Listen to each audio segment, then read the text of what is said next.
Hola, yo soy Mónica Alejandra Rosales Salazar y en esta clase vamos a hablar de el porfiriato y de algunos temas básicos o introducción al mismo.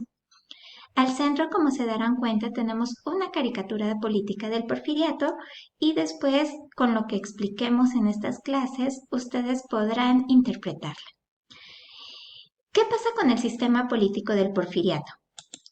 Primero, a través de su sistema político, Porfirio Díaz buscaba implementar la estabilidad y el control político en el país y también tenía una política de negociación y conciliación con diferentes organismos del Estado. Ustedes recordarán que que como hemos visto, antes del porfiriato hubo una disputa primero entre federalistas y centralistas y después entre liberales y conservadores. Entonces, realmente lo que va a hacer Porfirio Díaz es buscar esta negociación entre los diferentes grupos.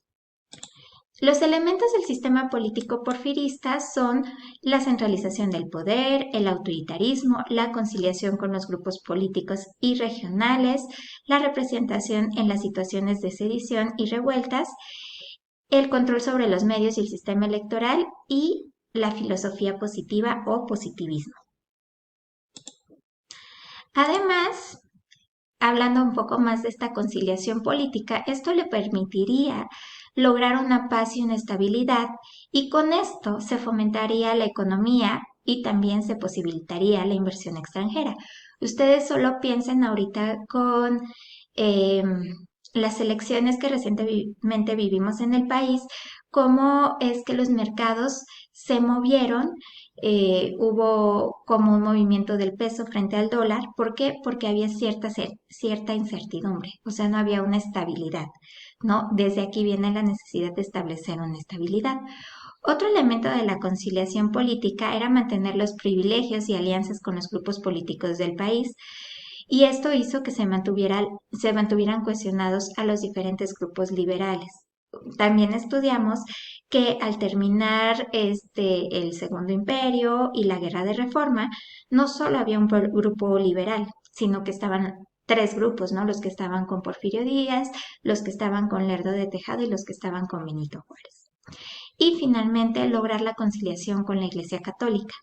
Acordémonos que en el periodo liberal, bueno, con la guerra de reforma se establecieron muchas políticas anticatólicas. Entonces el objetivo de Porfirio Díaz ahora era lograr una conciliación con los miembros de la Iglesia Católica.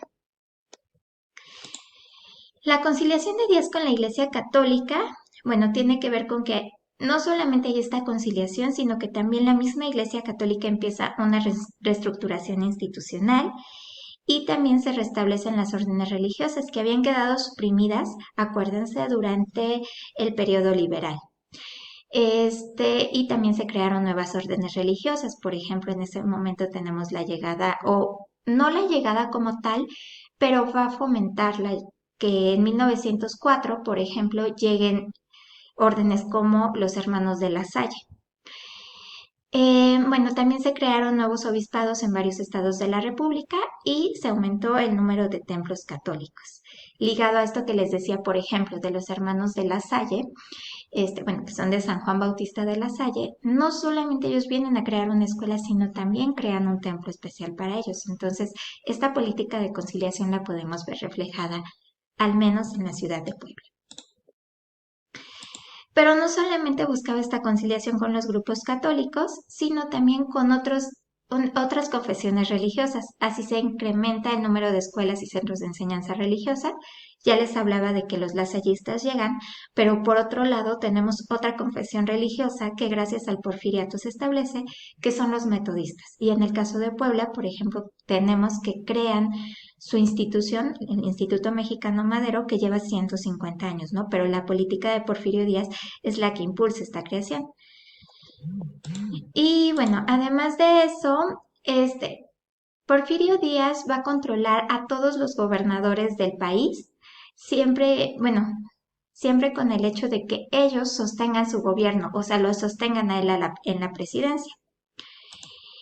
Y finalmente hay como un orden de la sociedad que es establecida por la idea positivista, en donde La igualdad se va a oponer a la idea de jerarquía social. Todas las personas tienen un puesto social determinado por el trabajo y las capacidades de cada uno.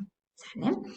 Ok, con base en esto podrán interpretar un poco la caricatura que tenemos al centro. Muchas gracias.